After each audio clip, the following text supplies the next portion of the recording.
SIR under adjudication supplementary voter লিস্টে আপনার নাম যদি না উঠে ডিলেট লিস্টে রয়েছে, আপনার নাম বাতিল হয়েছে, তাহলে এখন আপনি অনলাইনে কীভাবে আপিল করবেন চলুন দেখে নিচ্ছি। কোন অপশনে ক্লিক করতে হবে, কীভাবে আপনি আপিল করবেন। যদি 6জন কারণজনিত কারণে আপনার নাম বাতিল হয়ে থাকে কিংবা নামের বানানজনিত কারণে আপনার নাম বাতিল হয়ে থাকে, তো আপনি কীভাবে আপিল করবেন অনলাইনে, তাই স্টেপ বাই স্টেপ জানিয়ে দেবো আজকের ভিডিওতে। আর আপনি যদি এখনও পর্যন্ত ভিডিওতে লাইক না করে দেখেন, অবশ্যই লাইক করে দিন। তার পাশাপাশি চ্যানেল সাবস্ক্রাইব করে পাশে ক্লিক করে নোটিশ সরকার রাখুন পরবর্তী ভিডিও সরকারের পাওয়ার জন্য। আর আপনি যদি ভিডিও আমাদের ফেসবুক পেজ এমডি 300 দেখে থাকেন, অবশ্যই ফেসবুক পেজটি ফলো করুন আর অবশ্যই ভিডিওটি প্রত্যেকে শেয়ার করি জানিয়ে দিন। তো এর জন্য আমাদের কিন্তু ভোটার সার্ভিস পোর্টাল এখানে আসতে হবে। তো লিঙ্কটি আমি আপনার ভিডিওর ডিসক্রিপশন বক্স এবং কমেন্টে দিয়ে দিয়েছি। তো সেখানে ক্লিক করে আপনি সরাসরি ভোটার সার্ভিস পোর্টাল এখানে আসতে পারবেন। তো আপনাদের যদি ভোটার সার্ভিস পোর্টালের আগে থেকে আইডি পাসওয়ার্ড থাকে, তাহলে আপনি লগ ইন করে নেবেন। আর নতুন হলে এই যে সাইন আপে ক্লিক করুন।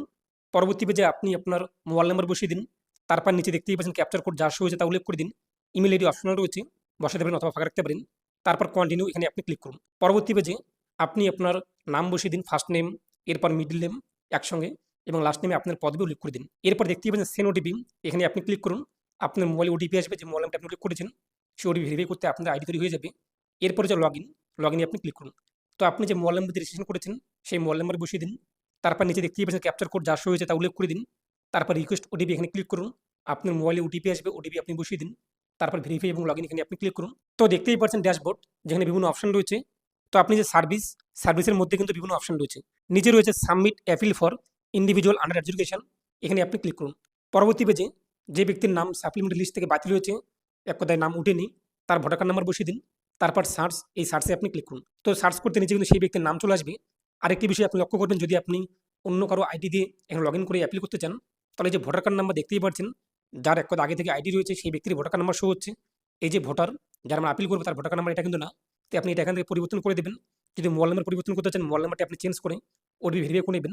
তো প্রথমত রয়েছে ফুল নেম, এখানে সেই আবেদনকারী যারা আপনি আপিল করবেন ট্রাইব্যুনালের জন্য, তার সম্পূর্ণ নামটি বসিয়ে দেবেন ক্যাপিটালে অথবা ক্যাপিটাল স্মল এবি আপনি লিখতে পারেন।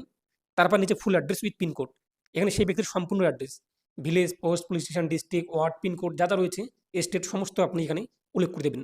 তারপর নিচে দেখতেই পাচ্ছেন যে brief facts of the appeal, এখানে আমাদের কী করতে হবে, আমাদের সমস্যাটি উল্লেখ করতে হবে। কী সমস্যা, কী জন্য আপনি আপিল করতে যাচ্ছেন সেই সমস্যাটি উল্লেখ করে দেবেন। তো আপনাদের নাম যদি 6 সন্তানজনিত কারণে বাতিল হয়ে থাকে, তাহলে সেই কারণটি উল্লেখ করে দেবেন। যদি আপনার নামের মিসম্যাচ কারণজনিত কারণে বাতিল হয়ে থাকে, তাহলে সেটি আপনি উল্লেখ করে দেবেন। যদি আপনার নাম ডিলিট হয়ে থাকে আপনাদের ইত্যাদি কারণে, তো যে কারণে আপনার নামটি বাতিল হয়েছে, যে নোটিশটি আপনি পেয়েছিলেন, হিয়ারিং হয়েছেন, সেই নোটিশের মধ্যে কিন্তু কারণটি লেখা রয়েছে বাংলাতে, তো সেটি আপনি দেখে নেবেন। তারপর সেই ভিত্তিতে আপনি এখানে আপিলটি করবেন। Brief facts of the appeal, এখানে আপনি কিন্তু 1000 ওয়ার্ড না 1000 ক্যারেক্টারের মধ্যে লিখতে হবে। সেক্ষেত্রে আপনাদের এখানে যে সম্পূর্ণ একদম পুরো যে বায়োডাটা উল্লেখ করতে হবে তা কিন্তু না। তো আপনি এখানে মেন পয়েন্টগুলো উল্লেখ করে দেবেন। তো আমি আপনি জাস্ট দেখানোর জন্য এখানে আমি একটা আপিল করেছি। তো ব্রিফ ফ্যাক্ট অফ দ্য আপিলে আমি উল্লেখ করলাম, I M a citizen of India and a permanent resident of West Bengal, my name is, এবং মাই হাজব্যান্ড নেম এবং মাই ফাদার নেম ইজ এটা। মাই ফাদার ওয়াজ ইনক্লুডেড, দেখতেই পাচ্ছেন 2002 সালে যেহেতু আমার বাবা ইনক্লুড হয়েছে, লিস্টের নাম রয়েছে, সে বাবার নাম, এর পাশাপাশি কোন বিধানসভা, কোন অ্যাসেম্বলি পার্ট নং, কত নম্বর সিরিয়ালে তা উল্লেখ করেছি। এরপর নিচে I am N eligible voter, দেখতেই পাচ্ছেন কোন বিধানসভার, তা তত উল্লেখ করে দিয়েছি এখানে। আপনি আপনার অ্যাকর্ডিং যেভাবে আপনি উল্লেখ করতে চান সেভাবে উল্লেখ করে দেবেন। যদি আপনি না পারেন এটা, তো ভালো কোনো উকিলের পরামর্শ নিয়ে এই যে brief fact of the appeal এটি আপনি উল্লেখ করে দেবেন। এবং কোন কারণে আপনার নামটি বাতিল হয়েছে সেই কারণটি আপনি উল্লেখ করে দেবেন। কোন কারণে আপনি হিয়ারিংয়ের নোটিশ পেয়েছেন, যদি এই ব্যক্তি, এই ভোটার 6 জন সন্তানের কারণজনিত কারণে একটা নোটিশ পেয়েছে, কিন্তু আদৌ তারা কিন্তু এক ভাই এবং এক বোন 2 জন, কিন্তু তাদের নোটিশ পাঠানো হয়েছে 6 জনের জন্য, সেটা আমি এখানে উল্লেখ করে দিয়েছি। যদি আপনার নাম মিসম্যাচের জন্য একটা নোটিশ চলে আসে, তো আপনি সেভাবে যে ফর্মটি এটি আপনি সাজাবেন। আর অবশ্যই আপনি ভালো কোনো উকিল কিংবা ভালো কোনো ব্যক্তির পরামর্শ নিয়ে ফর্মটি সাবমিট করবেন। এবং আপনি দেখবেন ইতিমধ্যে অনলাইন কম্পিউটার সেন্টারে কিন্তু প্রচুর ভিড় চলছে, তারা একটি মাত্র ফর্ম সবাইকে সাবমিট করে দিচ্ছে। সেটা আমি জানি না, অনেকে ভালোভাবে সাবমিট করছে, অনেকে অনেকের মতো করে সাবমিট করছে, কোনোটাই ভুল না। কিন্তু তারপরও আপনারা কোর্টের উকিলের ভালো পরামর্শ নিয়ে এই যে ব্রিফ ফ্যাক্ট দ্য আপিল 1000 ক্যারেক্টারের মধ্যে আপনি লিখে নেবেন। এরপর সেটি এখানে উল্লেখ করে সাবমিট করে দেবেন। আরেকটি বিষয়, যদি আপনার নাম মিসম্যাচ, আপনার ডকুমেন্টসে আপনার বাবার নাম এক রয়েছে, আপনার বাবার ডকুমেন্টসে আরেক নাম রয়েছে, কিছু সংখ্যা উলটপালট রয়েছে, এটা কিন্তু মিসম্যাচ। তার জন্য আপনি সেম পার্সন সার্টিফিকেট একটি কোর্ট থেকে ম্যাজিস্ট্রেট অথবা ফার্স্ট ক্লাস অ্যাফিডেভিট করে নেবেন, এটা আমার সাজেশন। তো আপনি কোর্টে গিয়ে ভালো উকিল ধরে একটি সেম পার্সন যে এক কথায় আপনার বাবার নাম এবং আপনার ডকুমেন্টস এবং আপনার বাবার ডকুমেন্টসে আলাদা রয়েছে কিন্তু ব্যক্তি একই, সেইভাবে আপনি একটি সেম পার্সন একটি ম্যাজিস্ট্রেট অ্যাফিডেভিট অথবা ফার্স্ট ক্লাস ম্যাজিস্ট্রেট অ্যাফিডেভিট করে নেবেন এবং সেটিকে এটি যখন প্রিন্ট করবেন, তারপর ডকুমেন্টসের সঙ্গে সেটিও জুড়ে আপনি জমা করে দেবেন। তারপর রিলিফ শর্ট, আপনি কি সমাধান চাচ্ছেন? আমরা এটা রিলিফ চাচ্ছি যে আমাদের নামটি ফাইনাল ভোটার লিস্টে তোলা হোক। আমরা যখন হিয়ারিং হয়েছে আমরা উপযুক্ত ডকুমেন্টস সাবমিট করেছি। এর পাশাপাশি এই ফর্মের সঙ্গে আমরা আমাদের উপযুক্ত যে ডকুমেন্টস তা সাবমিট করেছি সেটাকে আবার পুনরায় যাচাই করা হোক। দেখার পর টাইম লেগেছে, আমরা অনুরোধ জানাচ্ছি আমাদের নামটিকে ফাইনাল ভোটার লিস্টে তোলা হোক। এটাই আপনি লিখে দেবেন। যদি এটাও আপনি না লিখতে পারেন তাহলে আপনি একজন উকিল কিংবা ভালো ব্যক্তির, অভিজ্ঞ ব্যক্তির সহায়তা নিয়ে রিলিফ শর্ট, এটি 500টি ক্যারেক্টার, 500টি ওয়ার্ড কিন্তু না, 500টি ক্যারেক্টারের মধ্যে উল্লেখ করতে হবে। তাই এখানে আপনি কিন্তু বেশি কিছু লিখতে পারবেন না, শুধু মেন পয়েন্টগুলো আপনি উল্লেখ করে দেবেন। তারপর আপনি নিচে দেখতেই পাচ্ছেন প্লেস, তা উল্লেখ করি। এই যে সাবমিট, প্লেসে আপনি আপনার গ্রামের নাম অথবা আপনাদের জায়গার নাম উল্লেখ করে দেবেন। এরপর সাবমিট ক্লিক করুন। পরবর্তী পেজটি চলে আসবে। পরবর্তী পেজে আপনি আপনার আধার কার্ড নাম্বার বসিয়ে দেবেন। তারপর সেন ওটিপি এখানে উল্লেখ করে দেবেন। আপনার আধার কার্ডে যে মোবাইল নাম্বার লিঙ্ক রয়েছে সেই মোবাইল নাম্বার ওটিপি আসবে সেই ভোটারের। এরপর ওটিপি উল্লেখ করে দেবেন। তারপর আপনি ভেরিফাই করে নেবেন। তো ফাইনাল সাবমিট করতে আপনার আবেদন হয়ে যাবে এবং আপনি কিন্তু একটি অ্যাকনোলেজমেন্ট নাম্বার পেয়ে যাবেন যে আপিল করলেন। এই যে এখানে ক্লিক করে আপনি নোট করে নেবেন। তারপর এটিকে প্রিন্ট করবেন। দুটো পেজ বের হয়ে যাবে। তো আপনি দেখতেই পাচ্ছেন দ্বিতীয় পেজে আপনাদের সিগনেচার করার অপশন রয়েছে।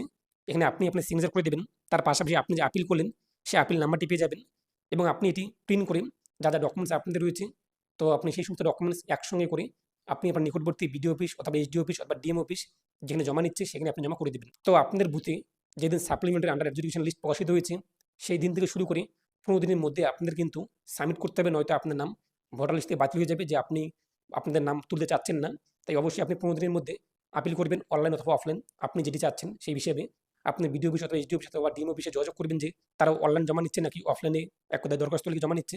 সেটি জানার পরে আপনি অনলাইন অথবা অফলাইন যেটা আপনার সুবিধা মনে হয় সেটি আপনি করে দেবেন। তারপর জমা করে দেবেন ডকুমেন্ট সহকারে। এরপর আপনি কীভাবে স্ট্যাটাস চেক করবেন? তো আপনি আবার ওয়েবসাইট যে রয়েছে ওয়েবসাইটে আপনি চলে আসবেন। ওয়েবসাইটে আসার পর দেখতেই পাচ্ছেন এসিআর যে আন্ডার এডুকেশন আপিলের তার নিচে রয়েছে ট্র্যাক অ্যাপ্লিকেশন, এখানে আপনি ক্লিক করুন। পরবর্তী পেজে যে ভোটারে আপনি ফর্ম সাবমিট করলেন তার ভোটার কার্ড নাম্বার বসিয়ে দিন। তারপর সার্চে ক্লিক করুন। এরপর দেখে নিন এখানে দেখে যে তার বর্তমান স্ট্যাটাস কী রয়েছে, পেন্ডিং নাকি অ্যাপ্রুভ নাকি রিজেক্ট, তা আপনি এখানে দেখতে পারবেন। তার পাশে নিচে দেখতেই পাচ্ছেন অ্যাকনোলেজমেন্ট স্লিপটি যেটি আপনি প্রিন্ট করেছেন সাবমিট করার পর, যদি সেখান থেকে না পান তো এই যে ডাউনলোড এখানে ক্লিক করে আপনি কিন্তু আবার সেই আপিলের যে ফর্মটি সেটাকে প্রিন্ট করতে পারবেন। তো আশা করি বুঝতেই পেরেছেন আপনি কিন্তু এইভাবে খুব সহজেই বাড়িতে বসে অনলাইনে মোবাইল ফোন অথবা কম্পিউটার অথবা ল্যাপটপের মাধ্যমে আপিল করতে পারবেন। তবে আধার কার্ডের নামের বানান এবং ভোটার কার্ডের নামের বানান যদি এক না থাকে তাহলে আপনি কিন্তু অনলাইনে আপিল করতে পারবেন না। সেক্ষেত্রে আপনি দরখাস্ত লিখবেন। দরখাস্ত লিখে আপনি আপনার নিকটবর্তী বিডিও অফিস অথবা এসডিও অফিস অথবা ডিএম অফিস যেখানে জমা নেওয়া হচ্ছে সেখানে আপনি জমা করে দেবেন। যদি আপনি ভোটার কার্ড এবং আধার কার্ডের নামের বানান এক থাকে এবং আপনাদের আধার কার্ডে মোবাইল নাম্বার লিঙ্ক করা থাকে তাহলে আপনি কিন্তু অনলাইনে আপিল করতে পারবেন। আরেকটি বিষয়, এই যে অনলাইনে যখন আমরা সাবমিট করতে যাচ্ছি আপিলটি, এই যে ব্রিফ ফ্যাক্টস অফ অ্যাপিল অথবা রিলিফ শর্টস, এই যে ঘরগুলো আপনি দেখতেই পাচ্ছেন, যদি আপনি এখানে কিছু লিখতে না পারেন কিংবা আপনার সমস্যা হয় তাহলে আপনি অভিজ্ঞ কোনো ব্যক্তির সাহায্য নেবেন অথবা আপনি কোনো উকিলের একটা সহায়তা নেবেন। তারপর আপনি ফর্মটিকে সাবমিট করবেন। তো এটা আপনি দেওয়া চলে নিয়ে আপনি মতামত কমেন্টে পেশ করুন আর অবশ্যই ভিডিওটি প্রত্যেকে শেয়ার করুন, জানিয়ে দিন। তো প্রত্যেকে ভালো থাকুন এবং সুস্থ থাকুন।